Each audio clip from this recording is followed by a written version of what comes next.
Ezra లాంటి వైరాగ్యం గల వ్యక్తులుగా మనం జీవించాలా. నిందలేని ఎజ్రా లాంటి వారిగా జీవించే వ్యక్తులుగా ఉండాలా.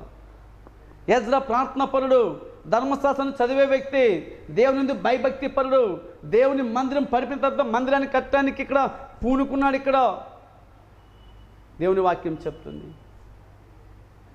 వాక్యంలో ఏమని సెలవిస్తుంది తెలుసా? ఆ యొక్క మంత్రులకి లంచాలు ఇచ్చారంట, మందిర పని ఆపేయాలా అనేసి. ఈరోజు క్రైస్తవత్వాన్ని ఆపటానికి సాతాన్ని తంత్రాలు పెట్టినా వాని తరం కానే కాదు. మరి ఈరోజు సువార్త ప్రకటించకూడదనేసి ఎక్కడ చూసినా, ఈరోజు ఏది ఏమైనా ఈ లోకం అంతా యేసుకి సొంతమయ్యే రోజు దగ్గరకు వచ్చేసింది. యేసు లోకంలో పుట్టిన ప్రతి వ్యక్తిని, స్త్రీనైనా పురుషుడైనా, చదివిన వారైనా, ఐశ్వర్యవంతుడైన, ఐశ్వర్యం లేకపోయినా, ఏ దేశపు ప్రజలైనా, ఏ ప్రాంతపు ప్రజలైనా, ఈ లోకమే యేసుది. ఈ లోకంలో పుట్టిన ప్రతి వ్యక్తి యేసు మాత్రమే దేవుడిని నమ్మాలి, ఆయన యందు విమోచన పొందాలి. యేసు సర్వ మానవాళి నిమిత్తంగా తన స్వరక్తాన్ని చిందించాడు. క్రైస్తవులు ఒక్కరి నిమిత్తం కాదు, లోకంలో పుట్టిన మన పితరులు ముందున్న వారి కోసం కార్చాడు రక్తం. ఇప్పుడు మన కోసం కార్చాడు, మన పిల్లల కోసం కార్చాడు, రాబోయే తరాల నిమిత్తంగా కార్చాడు. ఆయన సృష్టి ప్రారంభం మొదలుకున్న వారు అందరి నిమిత్తంగా తన సొంత రక్తాన్ని చిందించి సర్వ మానవాళి పాపాలని ఆయన కడిగి వేసేస్తాడు. అందుకే యేసు ధైర్యంగా చెప్తున్నాడు, ఆకాశం నాది, భూమి నాది, సమస్తము నాది. అందుకే వాక్యం చెప్తుంది ఇక్కడ, నా సన్నిధిలో నడుస్తూ నిందారహితుడిపై జీవించాలి, నిందలేని వాడిగా జీవించాలి. నువ్వు నిందలేని వాడిగా జీవించావంటే నిశ్చయముగా దేవుని యొక్క ఆశీర్వాదం పొందుకోవచ్చు. అంతేకాక ఇక్కడ లంచగుండిగాలు చూస్తున్నారు, ఇబ్బంది పెట్టేవారుగా ఉంటున్నారు. ప్రియ సహోదరి, ప్రియ సహోదరుడా, నీ కుటుంబంలో ప్రార్థన చేస్తుంటే ఇబ్బంది పెట్టే భర్తగానే ఉండబాకు. ప్రియ సహోదరి, ఇబ్బంది పెట్టే వ్యక్తిగా ఉండకూడదు. పిల్లల ప్రార్థనలో భయభక్తులుగా నడిపించు, దేవుని వాక్యాన్ని బోధించు. ద్వితీయోపదేశకాండం 6:4 నుంచి నువ్వు చదువుకో. నీ దేవుడిని యెహోవాను పూర్ణ మనసుతో, పూర్ణ ఆత్మతో, పూర్ణ వివేకముతో దేవుని నువ్వు వెతకాలి. అంతేకాదు వాక్యాన్ని మనం ఏం చేయాలంటే రాయాలా, వాళ్ళకి నేర్పించాలా. వాళ్ళు పనుకున్నప్పుడు, కూర్చున్నప్పుడు, లేచినప్పుడు వాక్యాన్ని గురించి నేర్పించు. రే, మీ అవ్వ ఎలాంటిదో తెలుసా, మీ నాన్న ఎలాంటి వాడో తెలుసా, మీ పక్కింటి వారు ఎలాంటి వారో తెలుసా, మీ చిన్నాన్న ఎలాంటి వాడో తెలుసా. వాళ్ళ గురించి విలువ చెప్పడం కాదు మరి, ఆ వాళ్ళ గురించి విలువ చెప్పించడం కాదు మరి. చదువుకున్న తర్వాత నీ ఆలోచన కాదు మరి. నువ్వు బాగా చదివి కలెక్టర్ అయిపోవాలా, బాగా చదువు నువ్వేం చేయండి ఎంఆర్ఓ అయిపోవాలా, బాగా చదువు పోలీస్ ఆఫీసర్ అయిపోవాలా, బాగా చదువు డాక్టర్ అయిపోవాలా. ఈ ఆలోచన కాదు ఉండాల్సింది మనకి. దేవుని చేత నెరవేర్చే వ్యక్తులుగా ఉండాలా. వాక్యం చెప్తుంది ఇక్కడ ఆటంకపరిచే వ్యక్తులుగా ఉంటున్నారు ఇక్కడే కల్దీయులు. అందుకే వీళ్ళకి ఆటంకపరిచిన ఏమి చేసినా కూడా కానీ దేవుని వాక్యం ఏమిటో చెప్తుందంటే, చివరికి దేవుని చిత్తమే నెరవేరింది. దేవుని చిత్తం నెరవేరింది కాబట్టి దేవుని వాక్యం ఏమిటో చెప్తుందంటే, దేవుని చిత్తం ఏదుందో అదే జరిగింది. మందిరం కట్టించేశారు అక్కడ. హల్లెలూయా. ప్రభునందు ప్రియమైన వాళ్ళారా, నేను ఎంతమంది ఇబ్బంది పరిచినా నేనేమి చేయలేరు. మరి ఎంతమంది నీకు ఇది చేయటానికి సాతాను ఇది చేసినా వాడేం చేయలేడు. మరి వాక్యం చెప్తుంది ఇక్కడ. అందుకే నిందలేని వ్యక్తులుగా జీవించాలా. నిందలేని వ్యక్తులుగా జీవించామంటే నిశ్చయముగా దేవుడు మనకి తోడుంటాడండి. అందుకే అబ్రహాంతో మాట్లాడాడు, నువ్వు నిందారహితుడిపై జీవించాలి అబ్రహామా, నిందలేని వాడిగా జీవించాలి అబ్రహామా. నువ్వు నిందలేని వాడిగా జీవించావంటే నేను నీ పక్షాన ఉంటాను నేను. అందుకే ప్రభునందు ప్రియమైన వాళ్ళ దేవుడు మనల్ని ప్రేమిస్తున్నాడు కాబట్టి ఈరోజు ఈ కార్యక్రమంలో దేవునితో మాట్లాడగలుగుతున్నాడు ఆయన. ఈ కార్యక్రమంలో దేవుడు మాట్లాడి నీకు మనిషి క్షేమాన్ని కోరేది తల్లిదండ్రి కాదు, మనిషి క్షేమాన్ని కోరేది డాక్టర్ కాదు. చాలామంది ఒక విషయం చూసామంటే ఎవరు ఏదైనా కూడా కానీ ఎవరు ఏమి చేయలేకపోతారు, డాక్టర్ కూడా కాదు. మరి చాలా విషయాల్లో చూసామంటే మనిషికి సహాయం చేసేది మనిషి కాదు, కష్టంలో మనిషికి తోడుండి పక్కన నిలబడేది భార్యాభర్తలు కాదు. మరి మనం వాళ్ళందరినీ నిలబడేది దేవుడు ఒక్కడు మాత్రమే. నా సన్నిధిలో నడుస్తూ నిందారహితుడిపై జీవించు, నీ సంతానం నేను అభివృద్ధి పరుస్తాను, నీకు బహుమానం అత్యధికం చేస్తాను. ఇవి స్వతంత్రం చేసుకోవాలంటే ఇన్ని కార్యక్రమాల్లో మనము నడిచి మనము ముందుకు రావాలా. ఇవన్నీ చేసుకున్నప్పుడే దేవుడు నిశ్చయంగా మనం చేస్తాడు. ఒకవేళ ఇంతవరకు కూడా నీ జీవితంలో నువ్వు నిందలు మోపేవాడిగా ఉండొచ్చు. ఈ ప్రోగ్రాం చూసే నువ్వు భార్యల గురించో, భర్తల గురించో, కోడల గురించో, ఎవరి గురించో నిందలు మోపి ఇంతవరకు కూడా నీ జీవితం నెమ్మది, నీకు నెమ్మతున్నదు, వాళ్ళకి నెమ్మతున్నదు. ఆ రీతిగా కాదు. దేవుడు మన క్షేమాన్ని కోరేవాడు కనుక ఆయన బిడ్డలమైన మనము ఇతరుల క్షేమాన్ని కోరుకోవాలా. ఒక విషయం చెప్పాలంటే ఇతరుల నిమిత్తంగా ఎంత శ్రమైనా అనుభవించాలి, కానీ ఇతరులకు మనము కీడు చేసే వ్యక్తులుగా ఉండకూడదు. యేసు ఎవరికి కీడు చేయలేదు, దేవుడు ఎవరికి కీడు చేయలేదు, అక్కడ ఎవరికి ఇది చేయలేదు. మరి అందుకే దేవుని వాక్యం ఏమిలో చెప్తుందంటే ఇక్కడ దేవుని వాక్యంలో చూసామంటే దేవుడు మాట్లాడినప్పుడు ఆదికాండం 17వ అధ్యాయంలో 3వ వచనంలో అబ్రహాము సాగిలపడగా దేవునితో మాట్లాడి, ఇదిగో నేను నియమించిన నా నిబంధన నీతో చేసి ఉన్నాను, నీవు అనేక జనములకు తండ్రి వగుదువు, మరియు ఇక మీదట నీ పేరు అబ్రహాము అనబడదు, నేను అనేక జనములకు తండ్రిగా నియమించిన గనక అబ్రహాం అని చెప్పను. అబ్రహాము అనేసి 3 అక్షరాలు కనబడుతుంది. ఆదికాండం 17వ అధ్యాయంలో 3వ వచనం 3 అక్షరాలతో ప్రారంభమయ్యేది. ఇక్కడ ఆదికాండంలో అదే దీంట్లో కన్నా మనం చూసామంటే దేవుని వాక్యంలో అబ్రహాము అని 5వ వచనంలో కింద వచనంలో చెప్తుంది. ఇక్కడ అబ్రహాము అనగా అబ్రామ్ అయిందంటే అంతవరకు కొరతలో, లోట్లో, పాటలో మునిగిపోయినవాడు. ఒకవేళ నీ పేరు లోకంలో ఉన్న వ్యక్తి ఇంతకుముందు లోటుపాట్లో మునిగిపోయావనుకో, కొరత కలిగిన జీవితం అబ్రామ్ జీవితం. అబ్రహాము అనేది కొరతలు తీర్చే జీవితం. నీ పేరు అబ్రహాము అనబడదు, నీకు అబ్రహాము అనబడును, నీకు అత్యధికంగా సంతానము కలగజేసి నీలో నుండి జనములు వచ్చినట్లు నియమించుచు రాజులు నీలో నుండి వచ్చేదరు అని వాక్యం చెప్తుంది. రాజులు నీలో నుండి వచ్చేదరు. ఎంత భయంకరమైన ఆశీర్వాదమో తెలుసా? అయ్యా యేసుని నమ్మావు, నాకేమొస్తుందని అనుకోవచ్చు. ఒక విషయం ఆలోచన చేయాలి. అబ్రహాం సంతానం నుంచినే వచ్చాడు దావీదు రాజు, సౌలు వచ్చాడు, యాకోబు వచ్చాడు. అబ్రహాం నుంచి ఇసాకు నుంచి యాకోబు నుంచి 12 మంది సంతానం. వాళ్ళలో నుంచి బెన్యామీను గోత్రం నుంచి వచ్చాడు ఇక్కడ సౌలు రాజు. అదే అబ్రహాం సంతానం నుంచినే దావీదు రాజుగా వచ్చాడు. రాజులు వచ్చారు, ఇంకా ఎంతోమంది రాజులు అబ్రహాము గర్భాన పుట్టారు. వాటన్నిటికీ కారణం ఏంటంటే ఆ రోజు అబ్రహాము లోబడ్డాడు కాబట్టి అంత కార్యక్రమం జరిగింది. ఈరోజు దేవునికి లోబడే వ్యక్తివి కాగలిగితే నీ నుంచి దేవుడు నిజంగా ఆశీర్వాదము అనేక మంది ప్రజలకి నీ ద్వారా ఆశీర్వాదం పొందాలా, నీ ద్వారా నెమ్మది పొందాలా, నీ ద్వారా తృప్తి పొందాలా, నీ ద్వారా యొక్క మంచి కార్యాలు చూడాలి తప్ప నీ ద్వారా కుటుంబాలు పతనమయ్యేది దేవుని చిత్తం కానే కాదు. మరి ఈరోజు ఏదైతే నీ కుటుంబాన్ని నువ్వు ముందు కొనసాగిస్తున్నావు వాక్యం చెప్తుంది. భయపడినప్పుడు ధైర్యాన్ని ఇచ్చాడు. నువ్వు భయపడినప్పుడు దేవుడు ధైర్యాన్ని ఇస్తున్నాడు. నీకు లేని లోటుని దేవుడు తీరుస్తున్నాడు. ఈరోజు అనేక విషయాలు చూసామంటే నేను అబ్రహాము భయపడినప్పుడు భయపడకుండా చేశాడు ఇక్కడ. అంతేకాదు కానీ అబ్రహాము విషయంలో చూస్తే ఇంకా చాలా చాలా విషయాలు, ఇవన్నీ వివరించడానికి నా తరం కాదు, తరాలు కూడా బైబిల్ వాక్యంలో పూర్తి చేసిన ఇంతవరకు ఎవరు లేరండి. వాక్యం క్లీన్గా చెప్తుంది. ఇక్కడ దేవుని వాక్యంలో చెప్పిన తర్వాత ఇక్కడ నాకు నీ సంతానానికి నేనేం చేస్తానంటే మధ్యన నేనేం చేస్తాను, నిబంధన చేస్తున్నాను నీతో. దేవుడు ఈరోజు మనతో నిబంధన చేస్తున్నాడు. దేవుని నమ్మిన బిడ్డలు ఒకవేళ ఈ ప్రోగ్రాం చూసి నేను ఒకవేళ దేవుని నమ్మని వాడినే నా పరిస్థితి ఏంటి అని అనుకోవచ్చు. దేవుడు ఈరోజు చూసి నిన్ను ఆశీర్వదించడానికైనా శక్తివంతుడిగా ఉంటున్నాడు.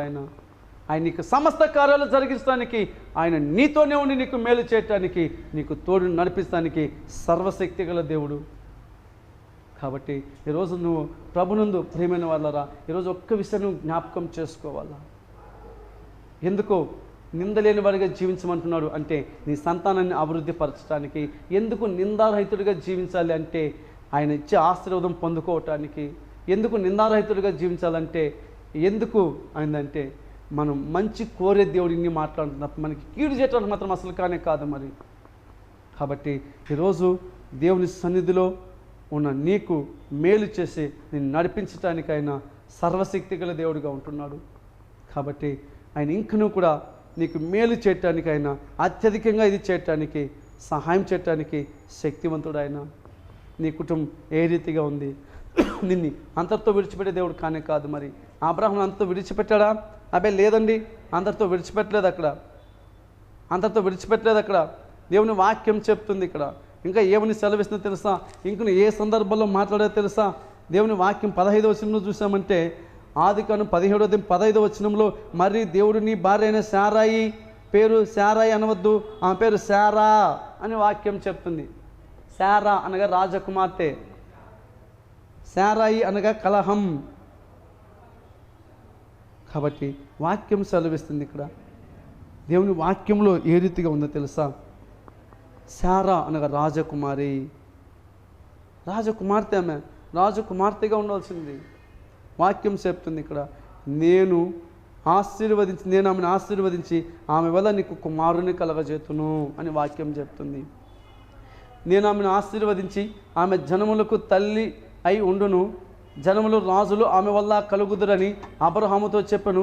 అప్పుడు అబ్రహాము సాగిలపడి నవ్వి 100 ఏళ్ళ వానికి సంతానము కలుగునా, 99 ఏళ్ళ శారా కనునా అని మనసులో అనుకొనును. అబ్రహాము ఇస్మాయిల్ని సన్నిధి దేవుని వాక్యం చెప్తుంది ఇక్కడ. ప్రభునందు ప్రియమైన వాళ్ళారా, అబ్రహాంతో శారాతో మాట్లాడినప్పుడు మనసులో అనుకున్నాడు. ఇక్కడ మనసులో అనుకున్న తర్వాత వాక్యం క్లీన్గా చెప్తుంది ఇక్కడ, 99 ఏళ్ళ వానికి నాకెక్కడ సంతానం కలుగుతుంది? శారాకు వయసు అయిపోయింది, ఎక్కడ సంతానం కలుగుతుంది? దేవుని వాక్యం చెప్తుంది. సాగిలపడి నవ్వి, ఈరోజు క్రైస్తవ జీవితం నవ్వులాట బ్రతక కాదు, నవ్వులాట బ్రతక కాదు. మరి ఈరోజు నవ్వులు బ్రతుకు కాదు, నేను నవ్వులు పాలు చేయటానికి కాదు. మనసులు నేను నవ్వులు పాలు చేయొచ్చు, ప్రజలు నీకు చెప్పింది చేయకపోవచ్చు. ఒక్క విషయాన్ని ఆలోచించేయాలా? సంతానం లేని విషయంలో చూడండి, ఒక్క విషయాన్ని ఆలోచించాలా? డబ్బు కావాలన్నా ఇస్తారు, ఆహారం కావాలన్నా ఇస్తారు, ఇండ్లు కట్టి పెడతారు. ఈరోజు సంతానం లేదంటే ఎవరు సంతానం లేని కోరిక మనం తీర్చేది? ఒక సహోదరి 2006లో మేము మందిరాన్ని ప్రారంభించాం. 7వ సంవత్సరంలో 2007 సంవత్సరం మందిరాన్ని ప్రారంభించినప్పుడు ఆ మందిరంలో ఒక సహోదరు వచ్చి, అయ్యా నా కోసం ప్రార్థన చేయి, నాకు వివాహమై 18 సంవత్సరాలు అయింది, కనుక నాకు సంతానం లేదు. ప్రార్థన చేసినప్పుడు దేవుడు ఆమెతో మాట్లాడి కార్యం చేశాడు. 18 సంవత్సరాల నుంచి 9 అబాసనలు అయిపోయాయి. 9 సార్లు అబాసన అయిపోయింది. అబాసన అయిపోయిన తర్వాత తల్లిదండ్రులు పక్క, భర్త ఒక పక్క వేధించడం ప్రారంభించారు. మందిరానికి వస్తే వాక్యం ఒకటి చెప్తాం. 113 కీర్తన 9వ వచనంలో, 127 కీర్తనలు 3-4 వచనాలు, ఆ 2 వాక్యాలు కూడా చెప్పి ప్రార్థన చేశాం. ప్రార్థన చేసినాం, కళ్ళు మూసి ప్రార్థన చేశాం. దేవుడు ఒక దర్శనాన్ని చూపించాడు. ఆమెకు నేను బిడ్డనిస్తానని చెప్పు. పరిశుద్ధాత్మదేవుడు నాకు ఏదైతే బయలుపరిచాడో ఆ సహోదరితో చెప్పాము. సహోదరి, దేవునికి సంతానం ఇస్తాడు. ఆమె ఆదివారం మందిరానికి వచ్చింది, ప్రార్థన చేయడానికి ప్రారంభించాం. పరిశుద్ధాత్మ దేవుని శక్తి బలంగా దిగింది. ఆమె నుంచి ఒక దురాత్మ బయటికి వెళ్ళిపోయింది. వెళ్ళింది. ఆ దురాత్మ చెప్తుంది, నేను రక్త కాటేరి వీళ్ళ తల్లిదండ్రులు పూజించేది నన్నే, 9 మంది పిల్లలు చంపేశాను. చాలా వేదనకరమైన కార్యం. ఎప్పుడైతే ఆ దురాత్మ బయట వెళ్ళిపోయిందో, ఆ సాతాను చీకటి శక్తి బయట వెళ్ళిందో, అప్పుడు దేవుడు ఆమెకి గర్భఫలాన్ని ఇచ్చాడు, చక్కటి బిడ్డలు దేవుడు ఇచ్చాడు ఆమెకి. ఇవన్నీ కూడా దేవాదేవసిన కార్యమే. ఆమెకు చెప్పినప్పుడు దేవుడు ఇస్తాను నవ్వుకునింది ఆమె. ఎక్కడ బ్రదర్, నా జీవితంలో 9 అయిపోయింది, డాక్టర్ కాదనేస్తారు. ఈరోజు చాలామంది విషయంలో చూసిన, చాలామంది ఆ రీతిగా ఫోన్ చేసి మాట్లాడుతున్నారు, బ్రదర్ నాకు సంతానం లేదండి, వివాహమై 13 సంవత్సరాలు అయింది, పిల్లలు లేరండి, నా కోసం ప్రార్థన చేయండి. ప్రభు సన్నిధిలో మోకరించి ప్రార్థన చేసినప్పుడు వాళ్ళతో నేను ప్రార్థన చేయక మునుపు ఈ 2 వాక్యాలు చెప్పి నేను ప్రార్థన చేస్తుంటాను. 113 కీర్తనలో 9వ వచనంలో, 127 కీర్తన వాక్యం చెప్తుంది. 3-4 వచనాలు ఈ 2 వాక్యాలు చెప్పి, శారా గురించి చెప్పి, వీళ్ళన్నిటికీ వాక్యాన్ని గురించి వాక్యముదా మీకు విడుదలిస్తుంది. ఈ వాక్యం చెప్పి ఎప్పుడైతే ప్రార్థన చేశామో అనేక మందికి, లెక్కలేనంత మందికి దేవుడు ఏం చేశాడంటే సంతానం అనేది కలగజేశాడు. సంతానం కలగజేసి వాళ్ళు అడిగింది దేవుడు చేస్తూ రాగలిగాడు. నవ్వులు పాల్చడానికి కాదండి, దేవునికి నిజంగా మేలు చేయగలుగుతాడు ఆయన, సహాయం చేస్తాడు ఆయన. కాబట్టి ఈ చక్కటి ఈ యొక్క ప్రోగ్రాం చూసిన ప్రతి వ్యక్తులు కూడా కానీ దేవుడిని నేను ప్రేమించి నీకు సహాయం చేయటానికి శక్తివంతుడు కనుకనే ఈరోజు ఈ ప్రోగ్రాం ఇంతవరకు కూడా నీతో మాట్లాడగలుగుతున్నాడు ఆయన.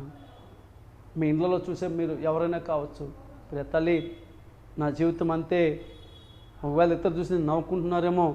అబ్రహాం ఎందుకు నవ్వుకున్నాడో తెలుసా? అతని పనులు నవ్వుకో ఉండొచ్చు మరి, ఎందుకంటే లోకంలో ఉన్నారు కాబట్టి.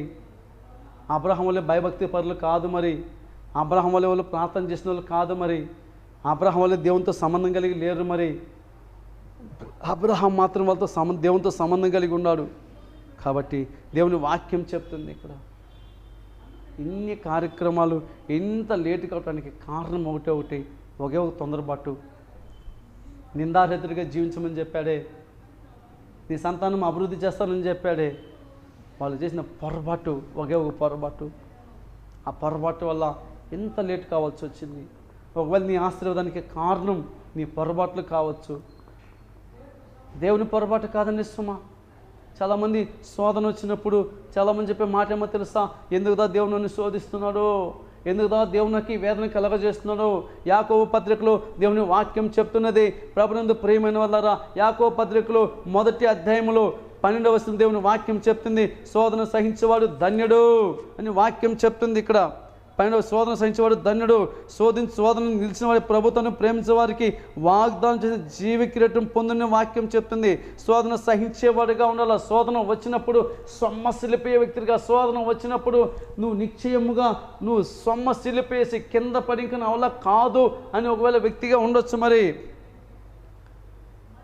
శోధనకు నిలిచిన వాడే ప్రభువును తను ప్రేమించడానికి వాగ్దానం చేసిన జీవ కిరీటం పొందును. దేవుని వాక్యం చెప్తే 13వ వచనం, దేవుడు కీడు విషయమై శోధింపనేరడు, ఆయన ఎవరిని శోధింపడు కనుక ఎవడైనా శోధింపబడినప్పుడు నేను దేవుని చేత శోధింపబడుతున్నానని అనకూడదని వాక్యం చెప్తుంది. దయచేసి ఎవరు కూడా కానీ దేవుని పైన నిందలు మోపే వ్యక్తులుగా ఉండకూడదు. నీ భర్త పైన మోపచ్చు, ఒకవేళ నేను ఇంతకుముందు కొట్టి తిట్టిండొచ్చు, ఒకవేళ నా భర్త లాంటి వాడు పిల్లల లాంటి వాడు చెప్పచ్చు. దేవుడి పైన ఏ నింద మోపడానికి ఎవరికి కూడా ఇది లేదు. మరి కారణమేమో తెలుసా, దేవుని వాక్యం చెప్తుంది అదే.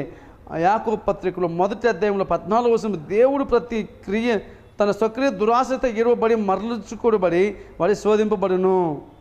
వాళ్ళు చేసే క్రియను బట్టే మనిషి శోధింపబడుతున్నాడు, వాళ్ళు చేసే పాపాన్ని బట్టే ఇక్కడ శోధింపబడుతున్నారు. ఇక్కడ శోధన సహించేవాడు ధన్యుడంటే, ఒకవేళ నీకు దేవుడి నుంచి శోధన అనేది రాదు. మరి దేవుడు ఎవరిని శోధించడు కీడు విషయంగా.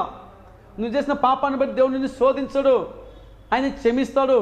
పాపాన్ని విడిచిపెట్టి ఆయన మనసు మార్చుకుంటాడు. ఆయన కీడు విషయం ఎవరిని శోధింపనేరడు. కీడు విషయం ఒకవేళ దెబ్బకి దెబ్బ కొట్టి నువ్వు మనసును శోధించవచ్చు, మాటకి ప్రతి మాట మాట్లాడి నువ్వు శోధన పరచవచ్చు. ఆయన దేవుడు మటుకు కీడికి ప్రతి కీడు చేసేవాడుగా, ఆయన చెడుకు చెడు చేసేవాడు కాదు. నువ్వు చెడు చేసేవాడు, నీకు మంచి చేసే దేవుడు ఆయన ఒక్కడే. అలాంటి మంచి మనసు గల దేవాదేవుడు యేసు ఒక్కడు మాత్రమే, యేసు ఒక్కడు మాత్రమే. కాబట్టి ఈరోజు వాక్యం సెలవిసిన రీతిగా ప్రభునందు ప్రియమైన వాళ్ళారా, దేవుని వాక్యం చెప్తుంది, ప్రతివాడు తన స్వక్రియల దురాశ చేత ఇరవబడి మరలు కొంచబడి వాడే శోధింపబడును. వాళ్ళు చేసే పాపాన్ని బట్టే శోధింపబడతాడు, వాళ్ళు చేసే క్రియలు బట్టే శోధింపబడతాడు. చేతులు శుద్ధం లేదు, మనసు శుద్ధంలా, కళ్ళు శుద్ధంలా, నోరు శుద్ధంలా, చెవి శుద్ధంలా, ఏది శుద్ధం లేదు, అన్ని పాపముతో నింపబడిపోయాడు కాబట్టే శోధింపబడుతున్నాడు. ఇక్కడ వాక్యం చెప్తుంది, ఇక్కడ నేను చెప్పడం లేదు. మరి కాబట్టి దేవుని వాక్యం ఏదైతే చెప్తుందో ఆ రీతిగా మనం జీవించే వ్యక్తులుగా ఉండాలా. కాబట్టి పాపం లేని పరిశుద్ధులుగా జీవించాలా. అందుకే దేవుని వాక్యం చెప్తుంది, నేను పరిశుద్ధుడు కనుక మీరు కూడా పరిశుద్ధులుగా ఉండాలి, మీరు కూడా పరిశుద్ధులుగా ఉండాలి. అందుకే దేవుని వాక్యం చెప్తుంది. అబ్రహాము నవ్వుతున్నాడు, అక్కడ నవ్వినా కూడా దేవుడు అవంతా కూడా లెక్క చేయక అబ్రహాము ఎక్కడ ఉన్నా కూడా దర్శించి ఆయనకి చెప్పిన వాగ్దానం నెరవేర్చేంత వరకు అబ్రహాముని విడిచిపెట్టరా. ఈరోజు ఈ ప్రోగ్రాం చూసే నువ్వు ఎంత శోధన ఉన్న దేవుని నిన్ను విడిచిపెట్టడు. నీకు చేసిన వాగ్దానం నెరవేర్చే కాగలుగుతాడు. నీకు చేసిన వాగ్దానం నెరవేర్చాలి అంటే నువ్వేం చేసే వ్యక్తిగా ఉండాలంటే నిందారహితుడిగా జీవించాలి, నిందలేనివాడిగా జీవించాలి. ఎప్పుడైతే నిందలేనివాడిగా జీవిస్తావో నిశ్చయంగా దేవుని ఆశీర్వాదం పొందుకుంటావు. అంతేకాదు కానీ అబ్రహాము భయపడినప్పుడంట భయం నుంచి పోగొట్టాడు. చాలామందికి భయం వ్యాధి వచ్చిందంటే భయం, ఎక్కడ చనిపోతామేమో భయం, ఒక సాతాను కలవసిందంటే భయం, చేతబడి శక్తితో భయం. ఆ వాక్యం చెప్తుంది ఇక్కడ. ఒక ఆయనకంట భయం, ఎప్పుడు కూడా భయం. ఏం భయం అంటే ఆయనకి మంచం కింద దయ్యం ఉందని భయం అంట. ఆయనకి మంచం కింద ఎక్కడ దయ్యం ఉంటుందేమో, నేను పనుకుంటే ఎక్కడ తొంగి చూస్తుందో, మంచం కింద ఎక్కడ దయ్యం ఉందో అని కింద తొంగి చూసేవాడంట. నిద్రపోయలేదు. మరి రాత్రి పగలకు నిద్రపోక మంచం పోయి పనుకుంటే గుర్తొస్తుంది మంచం కింద దయ్యం ఉందని భయపడేవాడంట. ఆ మంచం కింద దయ్యం ఉందని చూసి భయపడే డాక్టర్ దగ్గరికి వెళ్ళాడంట. అయ్యా నాకు భయం వచ్చేసింది అంటే ఏం భయం, ఏం రోగము, డాక్టర్ దగ్గరికి అడుగుతాడు కదా. అదే రీతిగా ఏమంటే మంచం కింద దయ్యం ఉందని భయమయ్యా అంటే ఆయన నిద్ర మాత్రం రాయించాడు, కావాల్సిన మెడిసిన్ రాయించాడు, ఏమేమి ట్రీట్మెంట్ చూశాడు. అబ్బే నిద్ర రావటం లేదు. మరి భయం ఏమి తెలుసా? మంచం కింద దయ్యం ఉంది, మంచం కింద దయ్యం ఉంది, భయం ఆయనకి.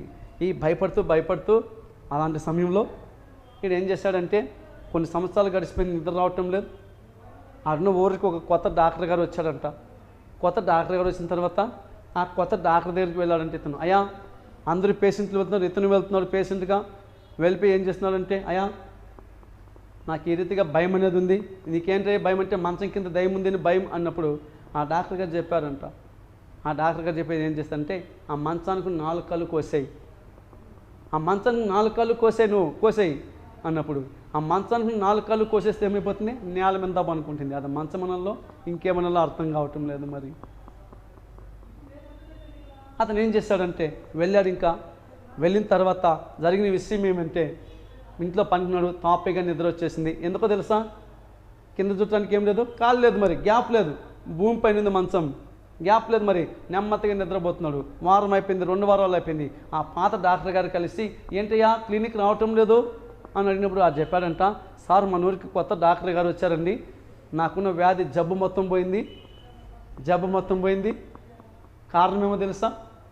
ఆ కొత్త డాక్టర్ గారు చెప్పారు, ఏం మెడిసిన్ వాడయ్యా, ఏ ట్యాబ్లెట్ వాడావు అన్నప్పుడు, ఏం లేదండి, ఆ మంచానికి 4 కళ్ళు కోసేమని 4 కళ్ళు కోసేసాను, తాపిగా నిద్రపోతున్నాను. మంచం కింద దయ్యం లేదు, ఏమీ లేదు. చాలామంది నాకు చేతపడి చేస్తారేమో, ఎవరు చేస్తారేమో, అది చేస్తారేమో, ఇది చేస్తారేమో. ఎవరు ఏం చేసినా నువ్వు అగ్నిగా ఉంటే, ఎలాంటి ఇదిగా ఉన్నా, శత్రుక్ మేషకు అగ్నిగా ఉన్నారు కాబట్టి అగ్నిలో వేసినా అక్కడ వాళ్ళని అగ్ని ఏమి చేయలేకపోయింది. అందుకే దేవుని వాక్యం చెప్తుంది, యాకోబుకు విరోధంగా మంత్రం లేదు, ఇజ్రాయెల్కి విరోధంగా గురి చెప్పడం లేదని సంఖ్యాకాండంలో దేవుని వాక్యం చెప్తుంది 22లో.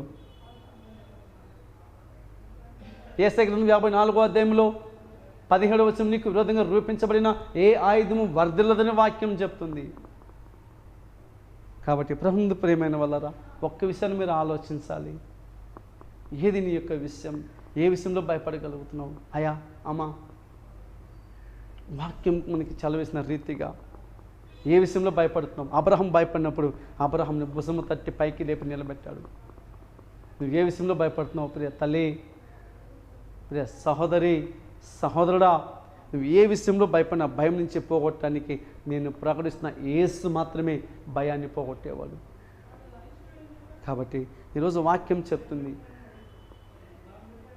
రోమపత్రికలో 8వ అధ్యాయంలో దేవుని వాక్యం చెప్తుంది, ఇక్కడ మనం మరలా భయపడేటకు మనం దాస్యపు ఆత్మను పొందలేదు కానీ దత్పుత్రపు ఆత్మను పొందితమని రోమ 8లో దేవుని వాక్యం క్లీన్గా చెప్తుంది. ఈరోజు భయపడే వాళ్ళంతా కూడా కానీ నిజంగా నరకానికి వెళ్తారని వాక్యం చెప్తుంది. భయపడకూడదు. మనం క్రైస్తవులంగా దేవుని బిడ్డలుగా భయపడకూడదు. ఒకవేళ ఇంతవరకు భయపడి ఉండొచ్చు, అబ్రహాములో భయపడి ఉండొచ్చు, నిందారహితుడిగా అందుకే ఉండమన్నాడు. భయం కూడా ఒక ఇదే. కాబట్టి దేవుని వాక్యం చెప్తుంది, ఇక్కడ దేవుని వాక్యంలో ఏముందంటే, రోమపత్రికలో 8వ అధ్యాయంలో దేవుని వాక్యం 14వ వచనంలో ఏముందంటే, 15వ వచనంలో, ఏలనగా మరలా మనం భయపడేటకు మీరు దాస్యపు ఆత్మను పొందలేదు కానీ దత్పుత్రపు ఆత్మను పొందితిమి, ఆ ఆత్మ కలిగిన వారు మనము అబ్బా తండ్రి అని మొరపెట్టుచున్నామని వాక్యం చెప్తుంది. ఇక్కడ అబ్బా తండ్రిని పిలిచేవారుగా ఉండాలా. కాబట్టి ఈ ప్రోగ్రాం చూసి ఎవరైనా కూడా సరే, ప్రభునందు ప్రియమైన వల్ల వాక్యం సెలవిసిన రీతిగా మనం దాస్యపాత్మని పొందలే. ఇజ్రాయేల్ ప్రజలు ఐగుప్తులో ఉన్నప్పుడు దాసత్వాన్ని చేశారు. ఒకవేళ నువ్వు రక్షణ పొందముందు దాస్యపాత్మను పొందుకున్నావేమో. నువ్వు దేనికి దాసుడుగా ఉన్నావు? ఎందుకు భయపడుతున్నావు? పాపం చేయవాడు పాపానికి దాసుడు, తాగేవాడు తాగుడికి బానిస, అబద్ధం చెప్పేవాడు అబద్ధానికి బానిస, లంచం తీసేవాడు లంచానికి బానిస. అంతా దీనికి చెప్పాలంటే నువ్వు బానిసగా ఉండొచ్చు. నువ్వు బానిసగా ఉంటే భయం ఉంటుంది. నువ్వు బానిసగా లేకపోతే నువ్వు దత్పుత్రపాత్మను చూడండి, దేవుని వాక్యం ఏమో చెప్తుందని ఇక్కడ, దత్పుత్రపాత్మను పొందావు అని వాక్యం చెప్తుంది. ఇక్కడ దత్పుత్రునికి దాసునికి కారణం ఏంటంటే, దాసుడు కొనబడినవాడు, దత్పుత్రుడు చెప్పాలనుకుంటే ఈ దాసుడు అనే వ్యక్తిని చూసామంటే ఎవరెవరు, ఒకవేళ అప్పిచోడు అప్పుకి దాసుడు అని, పాపం చెడు పాపానికి దాసుడు అనగా పనివాడు మాత్రమే, బయటే ఉండాల. దత్పుత్రుడు ఆ రీతిగా కాదు, వాక్యం చెప్తుంది. ఈరోజు వాక్యం చెప్పిన రీతిగా మనం దత్పుత్రం ఏ రీతిగా అంటే యేసు రక్తం చేత మనల్ని కొన్నాడు, ఆయన దత్తతకు తీసుకున్నాడు. ఈరోజు ధైర్యంగా అందుకే మనం అబ్బా తండ్రిని మొరపెడుతున్నాం. అబ్రహాముని దేవుడు విమోక్షించాడు, దత్తతకు తీసుకున్నాడు. అబ్రహమా రా, నేను విమోక్షిస్తాను, నువ్వు నిందారహితుడిగా జీవించాలి, నిందలేని వాడిగా జీవించాలి, నువ్వు మంచివాడిగా జీవించాలి, అందుకే పిలుస్తున్నాడు ఇక్కడ. కాబట్టి నిందలేని వ్యక్తులకు ఎప్పుడైతే మనం జీవిస్తామో నిశ్చయముగా దేవుని ఆత్మలో నివసించింది అనుకోండి, దేవుని ఆత్మ కలిగిన అబ్బా తండ్రిని పిలుస్తున్నాం. ఒక విషయం చెప్పాలంటే, మనం ఎందరైతే దేవుని ఆత్మతో నడిపింపడతామో వాళ్ళంతా దేవుని కుమారులు కుమార్తెలు అనబడతారు. దేవుని ఆత్మలో లేదంటే భయపడిపోతావు. శద్రక్ మేషక్ అబేద్నెగోలో దేవుని ఆత్మ ఉంది కాబట్టే వాళ్ళు ధైర్యంగా నిలిచారు. నీలో ఎప్పుడు భయం వస్తుందంటే దేవుని ఆత్మలో లేకపోతే భయమే. కాబట్టి ఆ దేవుని ఆత్మ నీకు కావాలంటే అపోస్తల కార్యంలో దేవుని వాక్యం చెప్తుంది.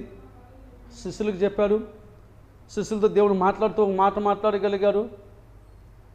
నేను వెళ్ళి మీ కొరకు పరిశుద్ధాత్మని పంపుతాను, ఆ పరిశుద్ధాత్మ మీ మీదకి వచ్చినప్పుడు మీరు యోదయ సమరయ అంత చోట్ల నాకు బూదిగంతం వరకు మీరు నాకు సాక్షులుగా ఉంటారు.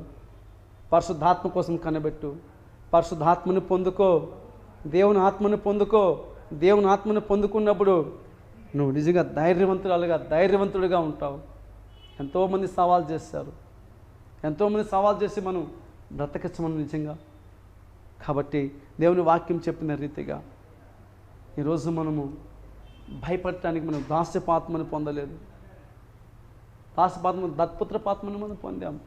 ఏది చెప్పాలన్నా పరిశుద్ధ గ్రంథం నుంచి నేను చెప్తున్నాం. ఈ పరిశుద్ధ గ్రంథం నుంచి చెప్పినప్పుడు మనమంతా చెవియొగ్గి దేవుని సన్నిధిలో మనం ఏం చేయాలంటే వినే వ్యక్తిగా ఉండాలి. ఆ దేవునికి మనం చెవియొగ్గి మనం విన్నామంటే నిశ్చయంగా మన జీవితాలు బాగు చేయటానికి శక్తివంతుడైన. అంతేకాక దేవుని వాక్యం ఏమైనా చెప్తుందంటే ఆదికాండంలో 18వ అధ్యాయంలో దేవుని వాక్యం చెప్తుంది, మరి మిమ్రేను దగ్గరున్న సింధూర వనంలో అబ్రహాము ఎండబెల గుడారం ముందు కూర్చొని ఉన్నప్పుడు యెహోవా అతనికి కనబడెను. అతడు కళ్ళెత్తి చూడు, 3 మనుషులు అతనికి ఎదుట నిలబడి ఉండేరి. ఎప్పుడు చూసినా దర్శించటం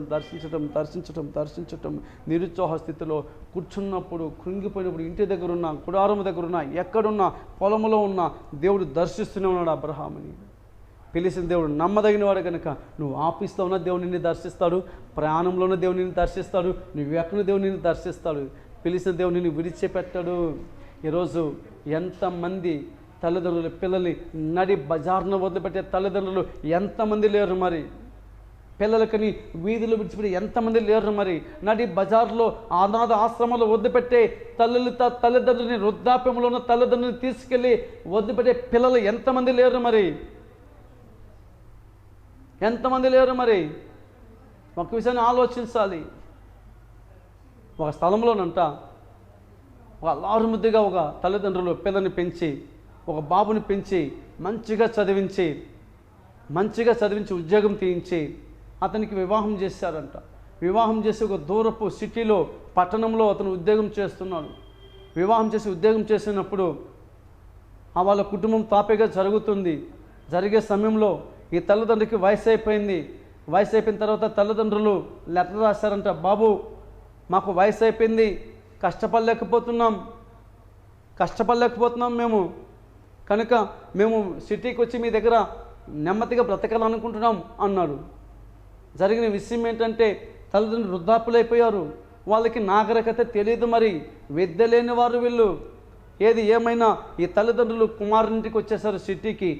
విలేజ్ నుంచి సిటీకి వచ్చినప్పుడు, ఆ సిటీకి వచ్చిన తర్వాత ఆ కుమారుడు ఏం చేశారంటే భార్య దగ్గర చెప్పాడు, మా తల్లిదండ్రులు వస్తున్నారు, నో రావటానికి వీల్లేదు, మరి వద్దు, ఈ స్థలానికి రాకూడదు. వారు వచ్చిన ఇంటి ముందు ఒక పాకేసేస్తారు, ఇంకా చిన్న ఒక పాకేసి పెట్టేసి టెంట్ మాదిరి కట్టేసి ఆ టెంట్లో తల్లిదండ్రులు పెడుతున్నారు. ఇక్కడ తల్లిదండ్రుల దగ్గర పెట్టేసి ఏం చేస్తున్నారో తెలుసా, వాళ్ళ ఇంటి దగ్గర కుక్కకి పెట్టే ప్లేట్ పెట్టి ఆ యొక్క కోడలు అన్నం పెడుతుంది వాళ్ళకి.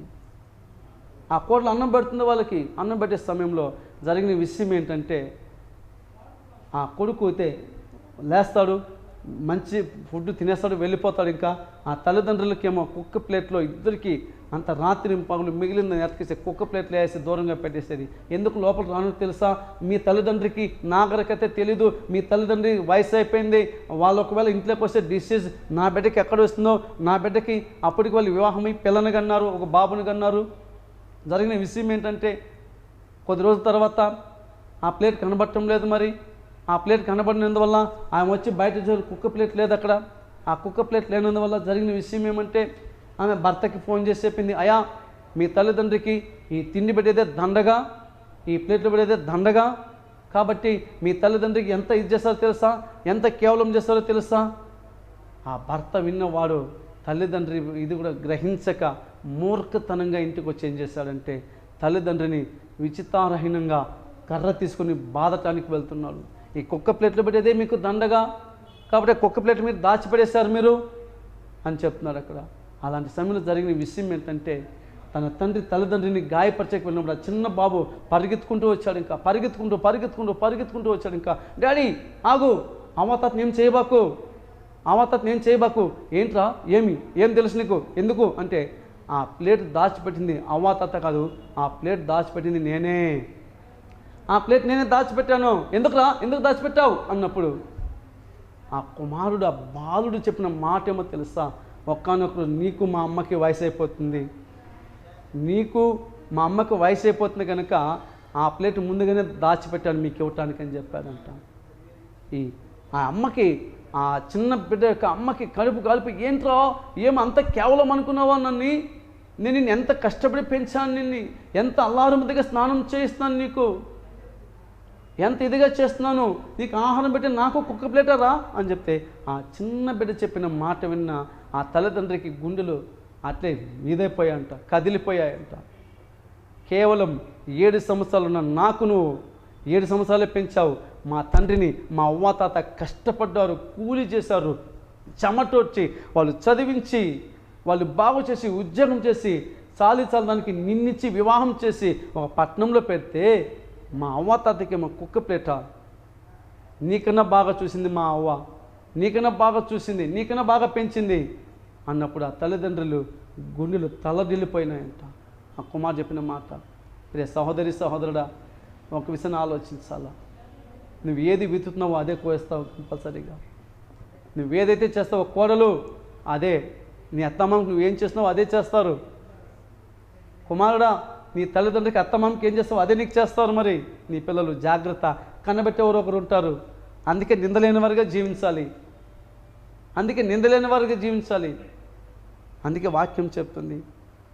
అబ్రహాము పిలిచిన వెంటనే ఇంకా ఆ స్థలంలో ఉన్నారు.